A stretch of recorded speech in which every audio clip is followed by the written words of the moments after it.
Let's now get in Saurabh joining us live from Dhaka to tell us more in terms of how things are looking. Saurabh, good to have you on the broadcast. You've been there last couple of days. You've been spending time in Bangladesh, speaking to all sides. What's the sense that you're getting first and foremost from the ground, the most important issue for the voters in these elections?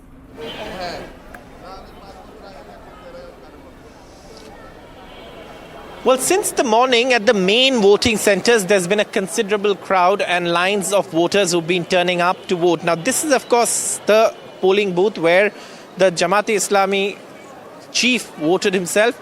There are also a lot of women voters who are turning up to vote. And voters, of course, are important. Now, if we could ask some of these voters also some questions. How important are these elections for you? আমাদের election আজকে হচ্ছে আমরা যেহেতু বাংলাদেশের আমি বাংলাতেই বলছি যে আজকে আমাদের অনেক বছর পরে অনেক খুশির একটা দিন আমরা স্বাধীনভাবে ভোট দিতে পারছি এর চেয়ে বড় খুশি আর কিছুই হতে পারে না আমরা সবাই খুব খুশি এবং ভালোভাবে ইলেকশন হচ্ছে এবং সকাল থেকে আমরা সবাই খুব সুন্দরভাবে আমরা এনজয় করছি এবং ভোট দিচ্ছি জয় Bangladesh That's important. What she says is, of course, that that they've been voting since morning and that people are being allowed to vote, which they say is something that they appreciate. And using that right to vote, they, of course, will choose a new government. And that's so important because, remember, this is an election that's so important for so many reasons. Now, for so many years, the politics in Bangladesh was defined by a battle between two women. Begum Khaleda Zia, who led the BNP, and Sheikh Hasina, who led the Awami League. That has changed completely in this election. Now it's a battle between the Jamaat-e-Islami and the BNP, the Bangladesh Nationalist Party. The BNP led by Tariq Rahman, the Jamaat led by Shafiqur Rahman. Both have cast their votes. Both seemed confident in the morning.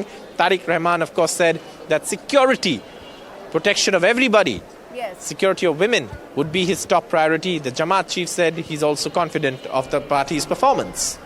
Indeed, whether it goes down to the wire and what really transpires after that is going to be extremely important. But Saurabh, one more thing I want to ask you is, you spoke to a very spirited voter who's, of course, very optimistic about the future of Bangladesh and should be.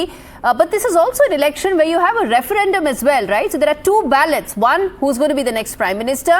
And those, of course, referendum, which is essentially Mohammad Yunus's legacy.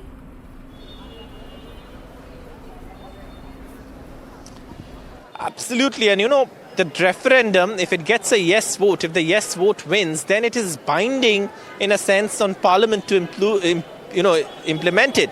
And that's something that's also going to be interesting because everyone here who's voting to elect a new government is also telling the government what direction it should take by means of that referendum, which has questions. And of course, the voter has to choose only yes or no. And this, of course, decides Bangladesh's future, tenure of prime minister, and all of these things, which, of course, is the path that Bangladesh will choose for the future. So, yes, the referendum is equally important because what it will do is it will give a kind of structure that the new government, whatever government is elected, will have to follow if the yes vote in the referendum wins. Indeed. If that actually happens, that will, of course, be binding on whoever is the next Prime Minister of Bangladesh and will decide the framework in which the governance will take place. Thanks much, Saurabh, for filling us in with that perspective.